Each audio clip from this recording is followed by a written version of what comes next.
Watch me do this puzzle while you listen to this story.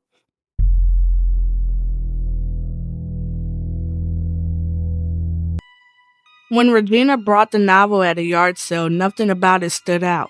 The cover showed a woman sitting beneath a tree reading. The title was simple, The Quiet Chapter. The book wasn't old, it wasn't creepy, it didn't smell strange. It looked like something forgotten in an airport. That night, Regina made tea and started reading. The story followed an ordinary woman named Elise. Elise lived in a small town, worked at a bank, fed stray cats, called her mother every Sunday. Nothing unusual, nothing frightening. The fact Regina found it boring, yet she couldn't stop turning pages. Something about the writing felt oddly familiar. The way Elise arranged cups in her kitchen, the way she folded towels, the way she scratched her neck while concentrating.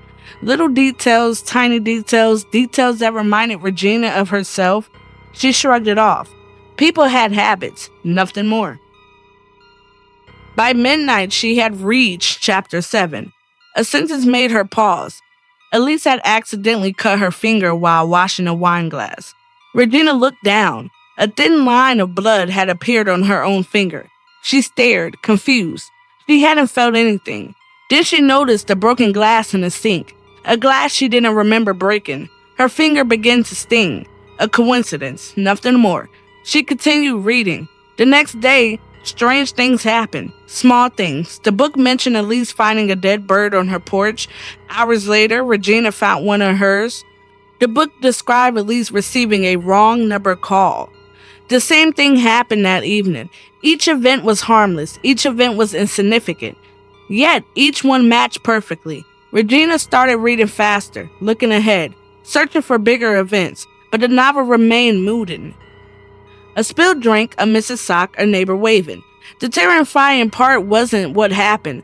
The terrifying part was that it was always right. 3 days later, Regina called in sick from work. She stayed home and read. By now, she was obsessed. The novel seemed to know every moment of her life. Not dramatic moments, meaningless moments. The kind nobody notices. The kind nobody remembers. A sneeze, a yawn, a glance through a window, every page captured them. Every page was accurate. Then she reached chapter 14. For the first time, the story changed. Elise noticed a man sitting across the street. The man wore great clothes. He wasn't doing anything, just watching. Regina looked out her own window. A man sat across the street. Gray jacket, gray hat, watching. She immediately closed the curtains, her pulse hammered. When she gathered enough courage to look again, he was gone. That night, she skipped ahead, chapter 16. The man appeared again, chapter 17, still watching, chapter 18, closer. Regina stopped reading. For 2 days, she refused to touch the novel. She told herself she was just imagining connections. She needed sleep, needed distance, needed reality.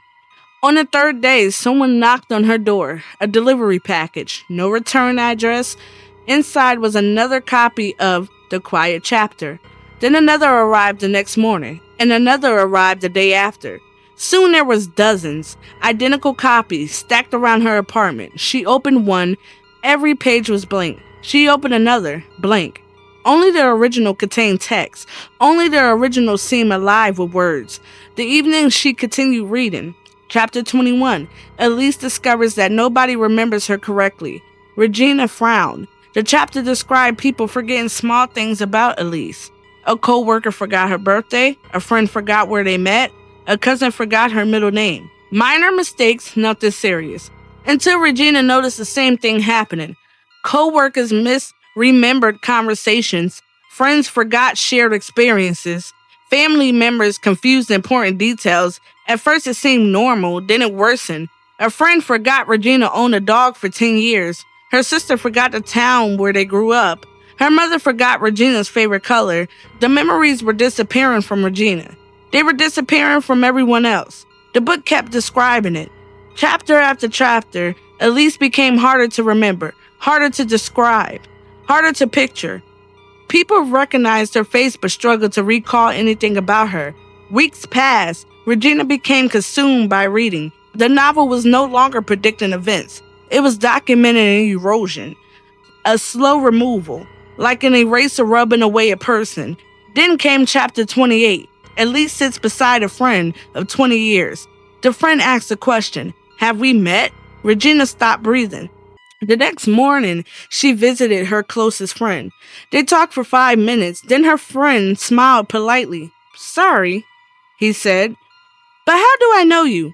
Regina left in tears. The book was waiting when she got home. Open, chapter 32. Elise no longer appears in photographs. Regina ran to her albums. Every picture containing her showed empty space, vacant chairs, blank sidewalks, missing figures. Everyone else remained, only she was gone. The story continued, relentlessly, patiently, not killing, not haunting, and not attacking. Erasing. Months later, Regina reached the final chapter. By then, nobody remembered her. Not family, not friends, not co-workers, nobody. She lived alone in a world that had quietly misplaced her existence. The last chapter was only 2 pages long. It described Elise sitting in a chair reading a novel called The Quiet Chapter. The ending scene matched Regina exactly. Same chair, same room, same night, same page. Regina's hand shook. She turned to the final sentence, and it read, "The last person who remembers her is herself." Then another line appeared beneath it, a line she was certain hadn't been there before. Turn the page. Regina did. The next page was blank. So was the next, and the next. Hundreds of blank pages, no ending, no conclusion, just emptiness. Confused, she looked up. For a moment, she couldn't remember why she was holding the book. She stared at it, then at the room around her, then back at the book. It seemed unfamiliar somehow, like something left behind by someone else. She set it on the table, walked into the kitchen, and paused. There was a strange feeling in her chest, as if she had forgotten something important, something enormous, something that had once been her entire life, but she couldn't remember what it was. A week later, a landlord had entered an apartment that had been abandoned. No forwarding address, no personal records, no indication anyone had ever lived there.